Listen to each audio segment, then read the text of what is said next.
পরিস্থিতি অবনতি আশঙ্কা থাকায় সমগ্র নড়িয়া পৌর এলাকায় সকাল 10 ঘটিকা হতে রাত 11 ঘটিকা পর্যন্ত 144 ধারা জারি করা হলো। চরাচা এলাকায় যে ড্রেসড ম্যাটেরিয়াল নিলাম দিয়েছিলাম সরকারি নিয়ম অনুসারে কার্যাদেশ দেওয়া হয়েছে, সেখানে 10 কোটি ঘনফুট বালুর নিলাম দেওয়া হয়েছে। সেই ড্রেসড ম্যাটেরিয়াল নিলামের পর থেকেই বেশ কিছু গোষ্ঠী উপগোষ্ঠী তারা এটির বিরুদ্ধে বিভিন্ন প্রকার বিক্ষোভ মানববন্ধন প্রতিনিয়ত আয়োজন করছে।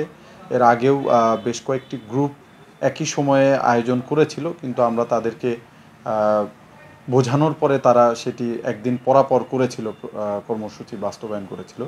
কিন্তু গতকাল আমাদের কাছে মেসেজ আসে যে সেই 2-3টি পক্ষ, বিশেষ করে 2টি বিপক্ষ তারা একই সময়ে এবং একই স্থানে আজকে বিক্ষোভ কর্মসূচি এবং মানববন্ধন কর্মসূচির ডাক দিয়েছে।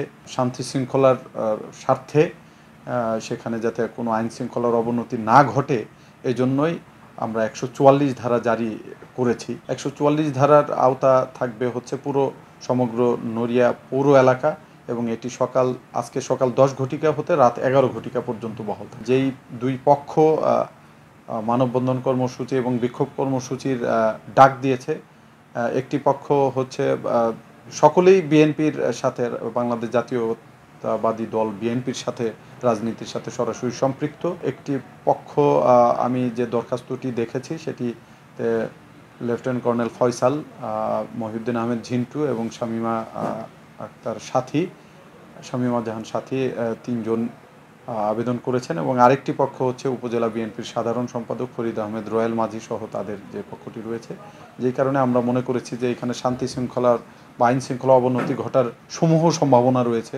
দুই পক্ষের কর্মসূচি, একটা পক্ষ মানববন্ধন এবং বিক্ষোভ কর্মসূচি দিয়েছে, আর একটি পক্ষ বিক্ষোভ কর্মসূচি দিয়েছে। একটি পক্ষ হচ্ছে নিলামে যারা কাজটি পেয়েছেন তারা দাবি করছেন যে এই চরটি কাটলে নদী শহর রক্ষা বাঁধটি ভালো থাকবে, এবং বিপরীত যে পক্ষটি তারা দাবি করছে যে এই চরটি কাটলে শহর রক্ষা বাঁধের ক্ষতি হবে, যে কারণে এখানে সহিংসতা হওয়ার একটু সম্ভাবনা থাকায় আমরা 144 ধারা জারি